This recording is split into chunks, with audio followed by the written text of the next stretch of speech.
my chickadees. Welcome back to the Back 40. We're going to do this here Back 40 style.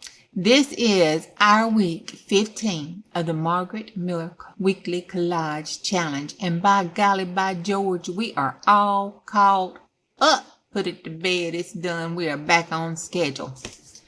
All right, let's get an amen from the corner. Okay, so for week 15, here we go. Lovely little page, all bright and cheerfully, isn't it?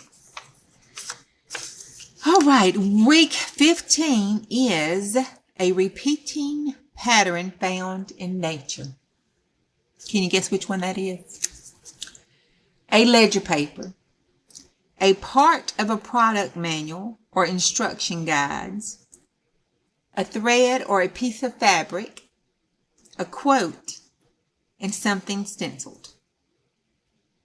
Okay, so in case you hadn't figured it out already, this is our pattern found in nature. It's our little bees with the honeycombs. Then our bit of fabric is our little daisies right there. They just so cute, makes that pop right on out.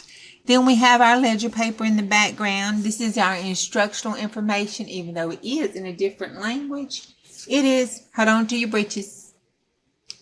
It is the instructional language for my glucose monitor, just in a different language.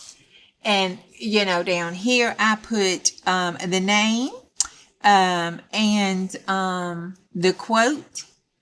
And that's a little butterfly just because it made me happy. And it's in nature. And it needed a butterfly something there with a little label. So it got that. All right, the quote is, because I could not stop for death. We have not been stopping for death today. We've been rocking and rolling. All right, that is it. That is week 15 of the Margarete Miller Weekly Collage Challenge. And we are all caught up and on schedule. Yay! All right, let's see if Juju can keep it up. Y'all have a good week. And I love you, and I'll see you next time. Bye-bye.